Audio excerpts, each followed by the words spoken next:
We have our educator. Is she here? We have an educator here to speak up.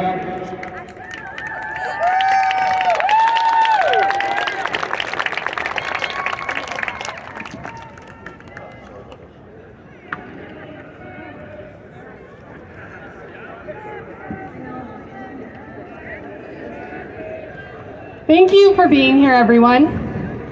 I am a high school teacher, and I represent hundreds of educators across the province who have united to fight for human rights.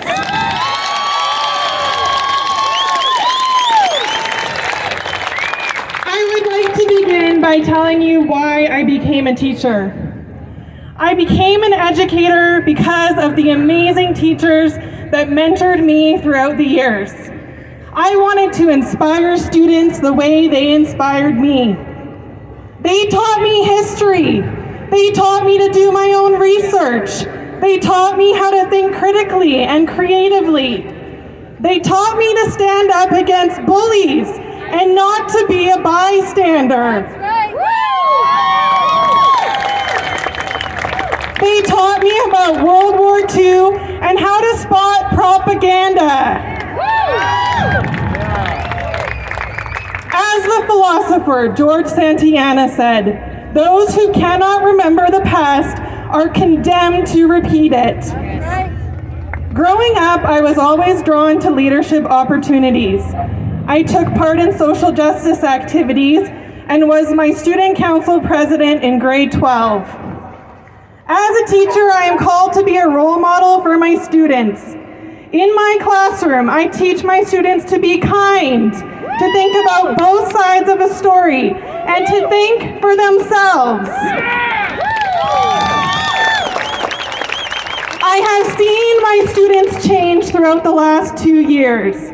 It scares me to see the rise in mental health issues in teens, how they withdraw from human connection, how they have started to bully each other over who's got the shot and who hasn't.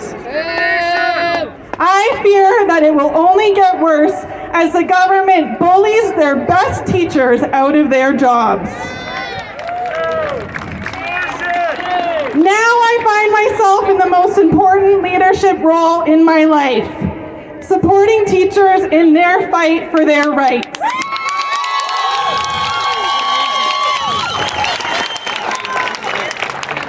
We have been frontline workers throughout this pandemic. We taught your children in person without proper protection when we didn't know what this virus was all about. We pivoted to teach your children online with zero warning.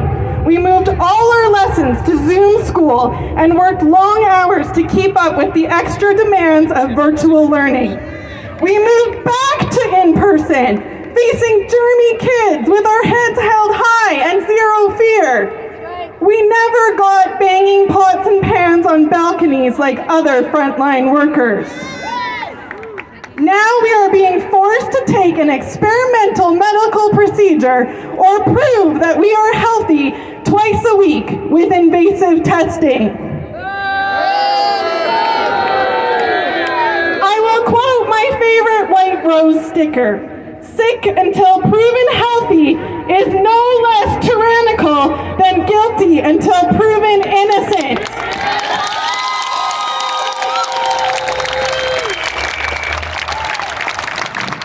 I believe that teachers have the strongest immune systems on the planet.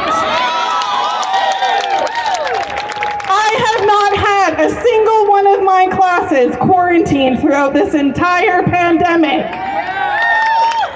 And yet, our choices have been traded instead for coercion with a disease with over a 99.94% survival rate.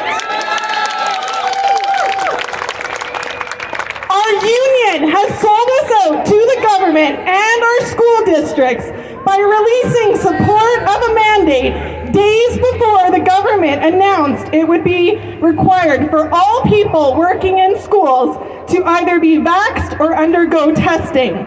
They said, and I quote, "The association does not anticipate providing support to members in challenging Or will the association become involved in challenges to reasonable vaccine mandates initiated and pursued privately by individuals?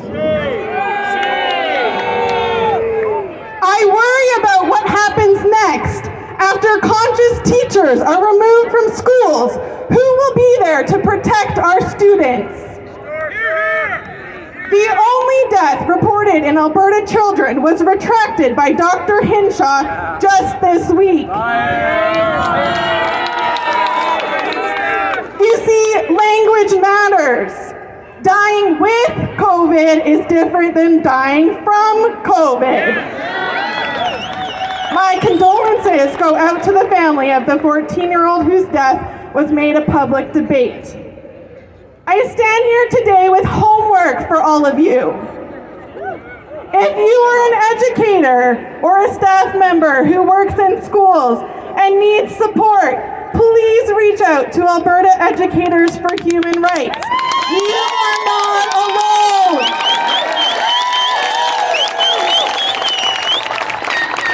If you are a parent, please send emails to your trustees, superintendents, and principals to support the hard-working educators who want to keep their jobs and protect your children. If you are a concerned citizen, please have your voice heard in our municipal election on Monday.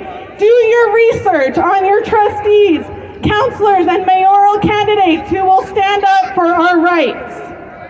And then finally, I will finish with a story. During World War II in Norway, teachers there would wear paper clips on their lapels while students wore them as necklaces or bracelets, a small symbol of resistance against the country who was asking them to join the Nazi Union. They remained united. 1 in 10 educators were arrested, their salaries were withheld, and they were rounded up and taken to concentration camps. Nothing broke these teachers' resolve. Ultimately, schools reopened and the union mandate was repealed because of their resistance.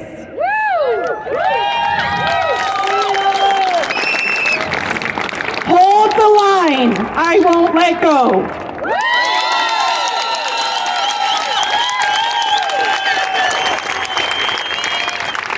Thank you very much. And if you couldn't see, can I read the address?